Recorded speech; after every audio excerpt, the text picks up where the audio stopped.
2 weeks ago, my university forbid us from going back home under threats of expulsion, and now we're stuck here. They don't communicate with us, and any updates I get are from fellow students who created WhatsApp groups. Yesterday, they sent a list of bomb shelters to the group page, and it kind of hit me that this is actually real, and I could die. I really regret coming here. Now all borders and airspace are closed and prices have rocketed. We're on a curfew, and ATMs have stopped working.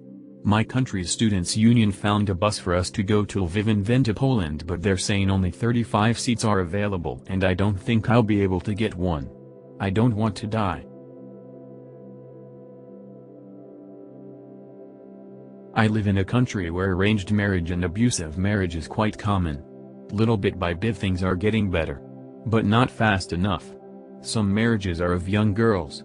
Younger than 14. They cannot go to school because they are caring for their husbands and are pregnant very soon into the marriage.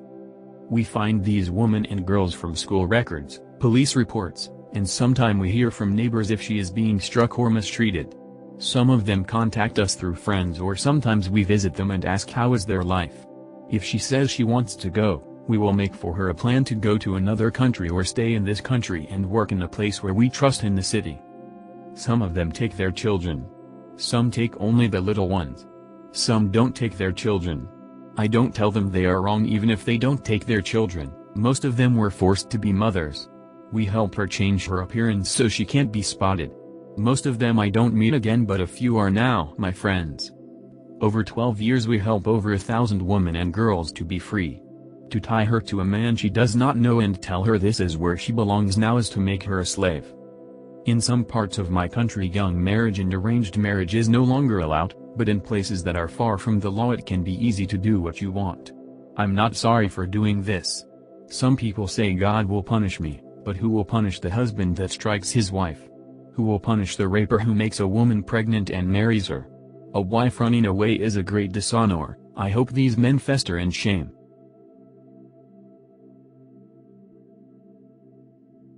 My wedding is not for a few more months and I already hate it. From the expense, to the countless hours of planning, coordinating, deciding useless garbage like centerpieces and the other trivial nonsense, it's so pointless. And for what? One enjoyable day with friends and family, and for a big show that no one but the bride and her mom will care about a week later. I love my fiancée and want to spend the rest of my life with her. I even proposed that instead of a wedding we get legally married, have a celebratory dinner with friends and family before going on an epic honeymoon with the money we would have spent on a wedding. But then I got the "don't you think I deserve a wedding?" I dunno, I wouldn't wish this on someone I disliked, but of course I can't say that. Oh, and what a honeymoon it would have been. Why? Because if you add wedding in front of anything it automatically becomes 10 times more expensive. Dress, $150. Wedding dress, $1,500. Large cake, $250. Wedding cake, $2,500. You get the point. I wish I could add the word wedding in front of my stock portfolio and watch it multiply tenfold. I've started to resent her mom and my mom for being so gaga over this process. It's driving me crazy. I hate being repeatedly asked my opinion on some detail like flower arrangements, only for them to say no, I like this other one better. Okay, then stop asking me and just pick whatever. I wish I could just tell them to leave me out of the planning phase. I get zero enjoyment out of this endless time suck. But everything has to be done together because it's romantic. Puke. Many of my friends have told me they hated planning their weddings, so it seems like I'm not alone. Apparently my dad hated it too, according to my mom. I even had a dream of meeting a girl who didn't want to have a wedding and we just traveled all the time together.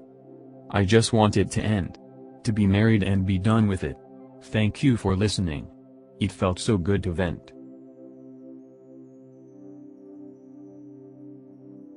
Story time. So, a little bit of backstory. I was raised solely by my dad. He's a good man, a lot older than most other dads growing up, but always has been my best friend. I don't think we've ever even gotten into one fight. It was all well and fine, until I was 15, when he was diagnosed with early onset Alzheimer's disease AD. It wasn't as bad as it sounds at first. Sure, my dad would forget things every now and then, but slowly, it crept up, to the point where he struggled to remember my name. He has always remembered I'm his son, but things like my interests, name, birthday, times etc., were a struggle for him. Because I was a minor, and my dad was considered terminally ill, according to my state law, we had to have 3 nurses move in with us. All 3 were lovely, they would alternate the times, days they stayed with us, always one nurse living with us while I completed high school. I turned 18, and was finally considered by law an adult. Free home nurse service was discontinued, and not ready to look after my dad alone at 18, continued the service, using my dad's savings, my inheritance and his pensioner money to pay for the service. This lasted 3 years, with a nurse staying around 3 nights per week, instead of 7, as A, I felt I could handle most nights alone, and B, I was in charge of all this money that I knew would dry up, so I tried to make this process as slow as possible. Well, the money inevitably dried up. I was working a shitty part-time job, barely eating healthy myself, doing my undergrad at college, more fees, depressed and going broke. Fast. I didn't really know what to do, where to turn to. I had almost zero support from the government, health organizations, social workers, college. Nothing. Then, out of the blue, a guy on Grindr, gay hookup, dating app, messaged me and offered me $100 to give him a blowjob. He was mid-40s, overweight, and ugly. But I was desperate for some quick cash, and that's when it all started. So, from age 22, I've been doing sex work to pay for my dad's nurses, specialist appointments, medication, rent and food, as well as my own life expenses. I'm now 26. At first, I worked just through Grindr. I used my boyish appearance to my advantage and would message older men, asking for help. It was surprisingly easy. I would hook up with older men, ranging from $100 to $250, a few times a week just to stay afloat.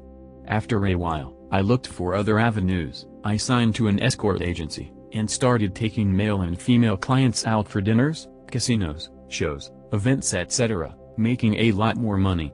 I found this easy. I basically grew up at 15, by 18 I had more life experience than most 25-year-olds. The conversations came naturally, and not to boast but being charming has always been my most sincere attribute. I then made my own sex work profile on a website, making $1,500 to $2,500 for overnight calls. $1,500 pays for almost 4 nights for a private overnight nurse. Before COVID I was flying across Europe for weekend work, high-rolling with lots of rich men. Those weekends were bizarre. I don't think I could ever get used to that. But it certainly helped my bank account. In terms of income, I have bad months, good months, and great months. Ever since I've done overnight sex work, I've always been ahead on payments. I average around $7,500 a month on sex work, more than enough to pay for an overnight nurse twice a week, plus rent, bills and medical expenses. It also helps pay for my schooling, food, expenses etc. I even have savings now. On the nights I have a night nurse, I go to work, making a lot more than they do. It's a struggle, and it's tiresome and hard, but the cards were stacked against me and I did what I had to. I suppose I could have made smarter and safer decisions, but I don't regret it. I don't hate sex work, but I don't particularly enjoy it either. I think a lot of people think sex work is just showing up for sex, when it's indeed business calls, management, independent work. Not to mention, especially being a guy, having to work out, maintaining my body to meet the perfect male gaze. It's gotten in the way with a lot of things. For the past 10 years, I feel like I haven't really lived. Everything I do is for my dad. I barely have any friends. I drank far too much alcohol to mask my pain. I took a month off and detoxed. I was well due for a break, and the one boyfriend I've had dumped me once I told him the truth. But except for him, my psychologist, and now you reading this, no one else knows. Perhaps the nurses suspect something, but I think they presume my dad must have had endless cash, or I get government support, but nope. It's all me and various sugar daddies and older men. My dad doesn't ask simply because he doesn't remember I've gone, or if he does, quickly forgets. He remembers the teenage me, not the young adult me.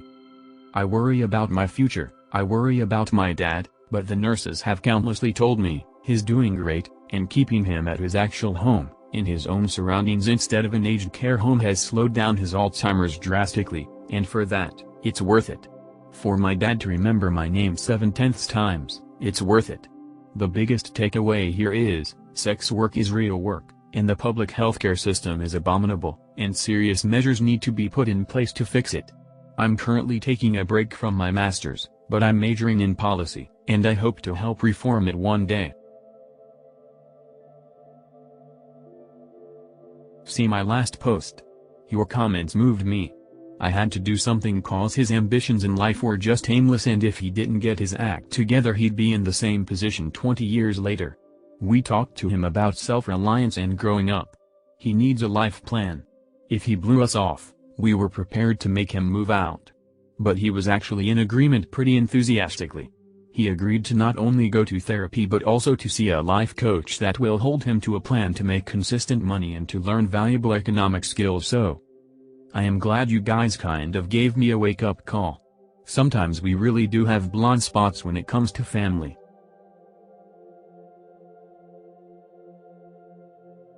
I don't think I've ever found a woman attractive before.